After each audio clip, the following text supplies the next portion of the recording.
আসসালামু আলাইকুম ওয়া রাহমাতুল্লাহ। আউযুবিল্লাহি মিনাশ শাইতানির রাজিম। বিসমিল্লাহির রহমানির রহিম।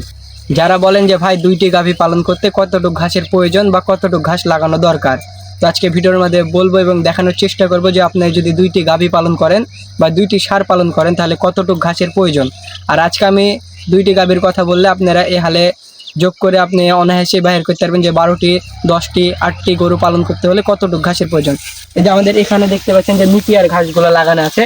এখানে আপনি যদি দুইটি থোপ কাটেন তাহলে কিন্তু অনায়াসে আপনাদের একটি গরুর কিন্তু এক বেলা খাদ্য হয়ে যাবে ইনশাল্লাহ। তো এই ঘাসের আজকে আমাদের লাগানোর কিন্তু বয়স 1 বছর। এখান থেকে দেখেন 10টা 12টা কিন্তু কানি ছাড়িয়েছে। এই 10-12টা গাছ যখন আপনি দুইটি থোপ কাটবেন দেখবেন অনায়াসে কিন্তু আপনাদের কিন্তু গরুর এক বেলার খাদ্য হয়ে যাবে ইনশাল্লাহ।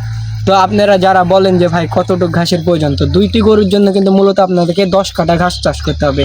আর এই ঘাসটা হতে হবে কিন্তু উঁচু স্থানে, কারণ ধরেন বর্ষার সিজনে যেন এই ঘাসটি নষ্ট হয় না হয়। মূলত আপনারা একটি জমিতে 3 বছর অন্তত 3 বছর আপনাকে সেখানে ঘাস চাষ করতে হবে, তাহলে সেখানে ঘাস চাষ করে আপনি লাভবান হবেন, ভালো ফলন পাবেন। কিন্তু আপনি যদি সেই ঘাসটি যদি নিচু জমিতে চাষ করেন তাহলে দেখুন বর্ষার সিজনে নষ্ট হয়ে যাবে, সেখান থেকে আপনি তুলনামূলক ভালো ফলন পাবেন না, যার কারণে কিন্তু আপনার কোনো লাভও হবে না, লসের খাতায় দেখবেন আপনার বেশি হবে। তো যদি দুইটি গাভী পালন করেন তাহলে আপনাদের 10 কাঠা মাটির ঘাস অন্তত আপনাকে চাষ করতে হবে। সেক্ষেত্রে আপনাকে চাষ করতে হবে নিপিয়ার ঘাস, কারণ নিপিয়ার ঘাসের মতন ফলন ভাই কোনো ঘাসে আপনি পাবেন না। যেই ঘাস চাষ করেন না কেন, আমি আপনাকে একটি কথা বলে দিলাম, আপনি যদি নিপিয়ার ঘাস না লাগান তাহলে সেই ঘাসের কিন্তু ভালো ফলন পাবেন না। আর গাভী পালনের কিন্তু ক্ষেত্রে যদি আপনি গাভী পালন করেন তাহলে কিন্তু আপনাদের ঘাস থাকা লাগবে। মোস্ট ইম্পর্টেন্ট আপনাদের ঘাস। যদি আপনি গাভীকে 3 বেলা ঘাস খাওয়াতে পারেন তাহলে দেখবেন আপনাদের গাভী থেকে দুধ পাবেন। তুলনামূলক আপনি গাভী থেকে যদি দুধই না পান তাহলে সেই গাভী পেলে পালন করে কিন্তু আপনাদের লাভ হবে না। ষাঁড় গরুর ক্ষেত্রে কিন্তু আলাদা, কারণ যদি আপনি দুইটি ষাঁড় পালেন সেক্ষেত্রে আপনি দানাদার খাদ্যের পাশাপাশি যদি খড়ও খাওয়ান তাহলে কিন্তু আপনি ষাঁড় গরু পালতে পারবেন।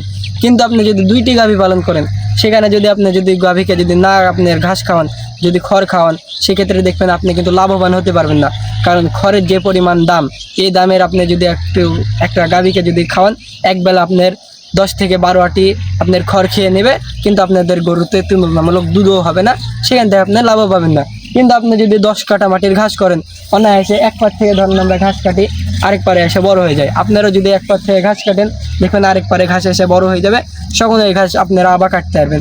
তো এহর ডহর আপনাদের ঘাস কমতেই থাকবে না। ধরেন এক মাথা থেকে কাটবেন আরেক মাথাতে হবে, আরেক মাথাতে কাটবেন আরেক মাথাতে হবে, ঘাস আপনাদের জমি থেকে কিন্তু ফুরাবে না। তো যদি দুইটি গাভী পালন করতে চান তাহলে কিন্তু আপনাদের 10 কাঠা মাটির ঘাস রোপণ করতে হবে। যদি 10 কাঠা মাটির ঘাস যদি না চাষ করেন তাহলে কিন্তু আপনারা গাভী পালন করতে পারবেন না। আশা করি আপনারা বুঝতে পেরেছেন। কিন্তু যদি আপনি ধরেন চাষ করেন, এই যদি ঘাস না ভালোভাবে চাষ না করেন তাহলে কিন্তু ঘাসের ফলন হবে না। সবাই বলবেন যে ভাই কই আমি তো 10 কাঠা মাটির ঘাস লাগিয়েছিলাম, কই আমার তো ফলন হয় নাই।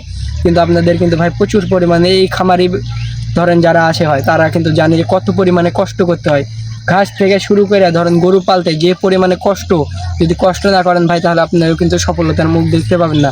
কারণ একদিনে ভাই মানুষ বড় হয় না, কারণ দিন দিন আপনি পরিশ্রম করবেন, দিন দিন আপনি সফলতার মুখ দেখতে পাবেন ইনশাল্লাহ।